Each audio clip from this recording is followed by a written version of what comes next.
different times. My daughter happened to die at 23. But I'm also here to tell you that you don't have to experience the things that Tara and I have experienced through this to get where God wants you to be. You know, I don't want you to think that, oh, God, in order to hear from you, to have revelation, to have prophetic things happen, I have to suffer and be in pain. It is nothing like that. That is not the God that I serve. God doesn't do that to people. God didn't cause this to happen. It's just part of the way that life turned out in our family. But that is not my God. My God is not a God of sickness. My God is not a God of death. My God is a God of health and life. That's my God. And I want you to understand. So when we're eventually going to talk about some really cool things that God is doing, but I want you to understand that's part of our story, and it's part of who we are. It's part of what's made us up. But it also drove us to different things in God's Spirit. And when this happened, Tara and I were always prophetic type people. And what this did was it accelerated some things for us. We were headed there. It just that happened, when this happened, we just kind of picked up the pace, is the only way I could describe it. And then, so that's how part of how we found ourselves here, because I told your pastor, I said, Pastor Rick, I said, you know, if we wouldn't have had all these things take place in the last 3 to 4 years, and, you know, of course, there was a couple of years she was sick before that, I wouldn't be here today. Now, that could be good or bad, depending on how you look at it. But I wouldn't have come on this trip because I would have been happy with my 2.3 kids. I had a wonderful wife and family, and I had a good business. I had a lot of great things, and I still have all those things. It's just that now I look forward to seeing my oldest child. She's already there doing things, and she's got a jump start on all of us in the kingdom, because you do know you're not up there doing nothing, right? There's things to do in heaven. There's things to build. There's all kinds of things going on up there. Well, Megan has a head start on all of us, so anyway. There's a lot more to tell, and Tara and I had talked about was she going to speak this morning, and I don't know which one she's going to use. Pastor, I'm sorry, I figured you'd help. But as we were talking, I said, "Honey, did you want to talk?" And at first she was like, "No." Sound people. And there you go. there you all set. And so as we were talking more, she agreed to address some things that she wanted to talk about. So.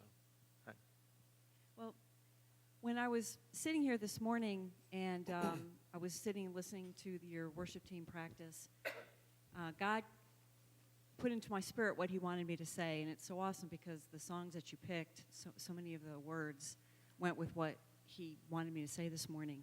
When Megan first got sick, she was stationed in Virginia. I had to go up there by myself. Randy couldn't go. He had to stay because of our business, and so I was there by myself, and she was going through this operation, the whole thing, and you can imagine you're concerned for your child. But as I was in the waiting room during the surgery, I kept hearing continually from God, "I will never leave you nor forsake you. I will never leave you nor forsake you."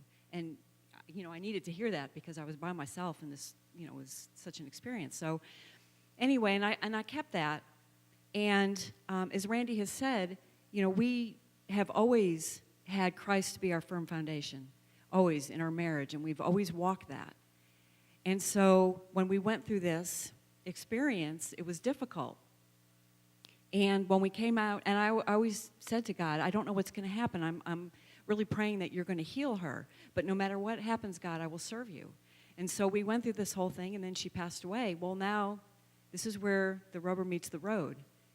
Am I really going to do what I said that I'm going to do? Do I really believe, after what's happened, that God is who he's always said he was? And I realized that I couldn't change that in myself. That, yes, Christ is still my firm foundation. That I couldn't walk away because regardless of what went on, he's still a mighty God. And so when I was sitting there this morning and he wanted me to say this because he wants everyone to look at their lives and look at where you are right now and to see, are you looking to Christ as your firm foundation? Are you convinced? Do you know without a shadow of a doubt?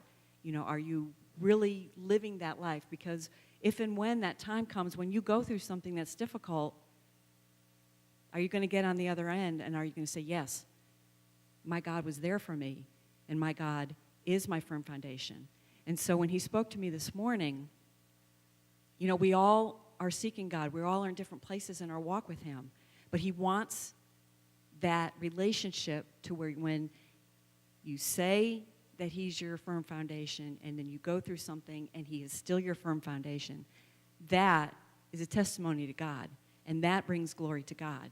And so this morning, that's what I felt that he really wanted me to say, is to just look at your life and see where you are. Are there things that you need to adjust? Are there things that do you need to seek God? Do you need to walk more? Whatever it is, because everybody's always in a different place.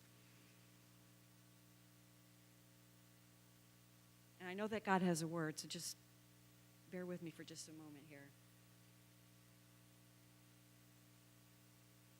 The Lord your God would say to you this morning, I am your firm foundation.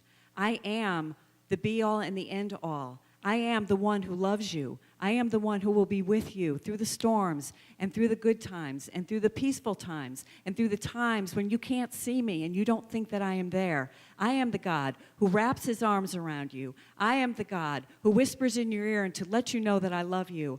I am the God who walks by you daily even when you can't see me but you feel my presence. I am the God who will always be there. I am the life, the truth, and the way. And my children, look to me.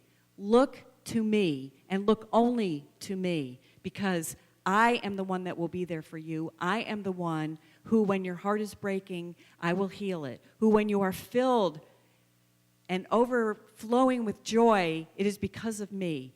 I am the God. I am the God who loves you. I am your Father. Look to me, my children. Look to me, and you will never be disappointed.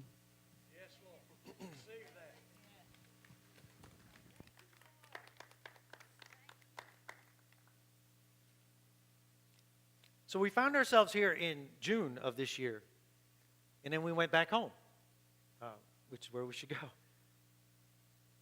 And shortly after that, I began communicating with your pastor. And then I received a vision for your church. And I know that he has shared that with you here, but there's more. If you'll remember, I had this dream. It was about a large field. And it was a field, it had grass in it, and it was like a meadow-type setting. Lined on each side were trees, and it was beautiful, beautiful meadow. Carved into this meadow was a path. This was a well-worn path. It was not a path that was covered over by overgrowth, but it was a hard path that had been walked on. And you probably have walked on those if you've done any walking at all, where there's still ground, not concrete, but where you've walked in a path. And this was a very singular path, and it had a certain direction that it was going. And I could see in this vision that this path, it was long, and you would walk through it, and you would eventually kind of curve to the right a little bit. And the path stopped. And I remember at the time, I knew it was for your church here. And I was a little hesitant to send it off to you. I mean, I didn't know you. I didn't really know your pastor that well. And of course, you're thinking, well, who am I? I'm just a guy that was here one Sunday. I was with my friend Roy. Who am I? Well, I talked with Roy and Shar, and they encouraged me to send it on to Pastor Rick, so I did. I know that he shared that with you, so obviously he thought it was pertinent to what's going on in your church. And I know there was some small understanding of some of that dream. I'm here to tell you that was a very spiritual land that was in that dream. And this was a spiritual land that your forefathers had traveled often. They've walked on this land, and they've walked in that path. The thing that always troubled me was the fact that this path stopped.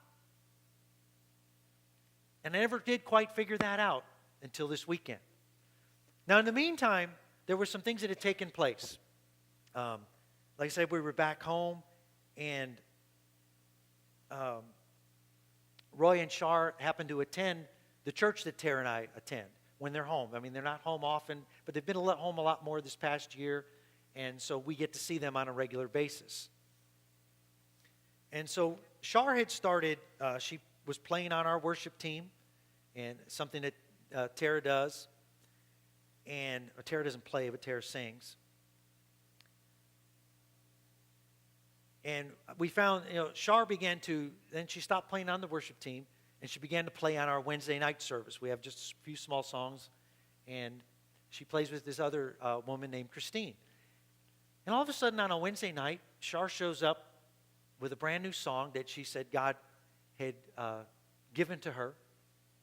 And it was this song about the ancient gates.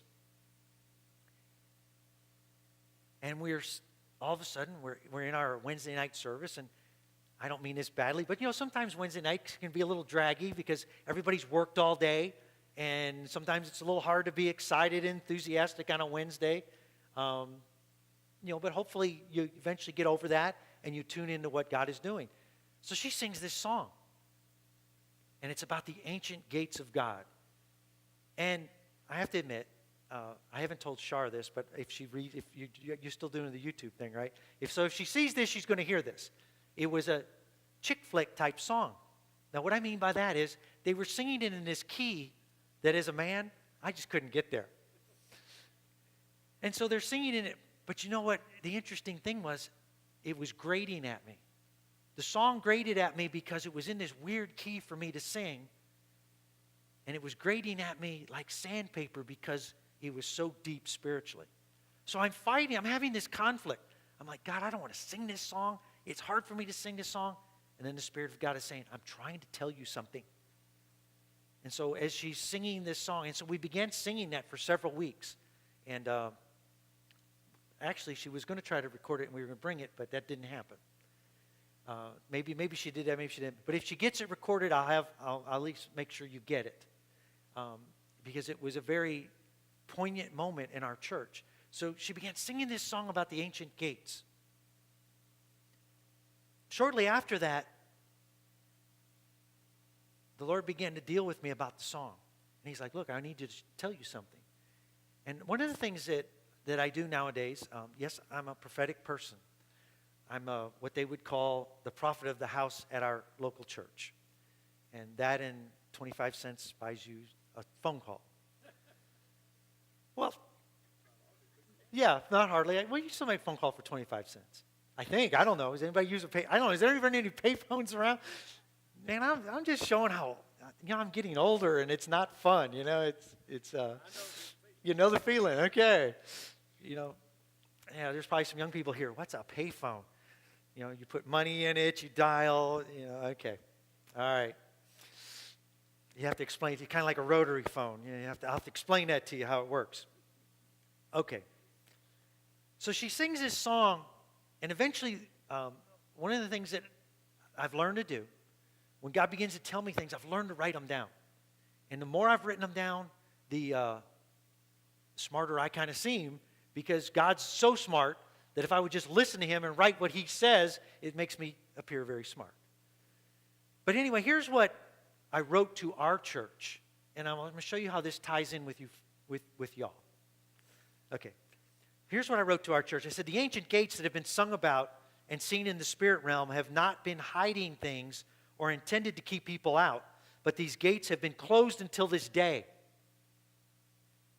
The ancient gates we are seeing and singing about today have now been opened because of the vast provisions that were sealed behind them. God, in His infinite wisdom, saw that day in which we will live in 2015 America. He knew exactly what would be needed for us to continue to advance His kingdom. Many in the church today operate from a point of fear first. We lament the rulings of our earthly courts. We listen with dismay at the alliances our leaders make. We watch the daily headlines and shake our heads in disbelief at the godlessness we see, and it becomes our focus. We somehow think that God's been caught unprepared. I'm here to tell you, He was not. He never will be. We never will be. I want you to understand something about God. We look at our society,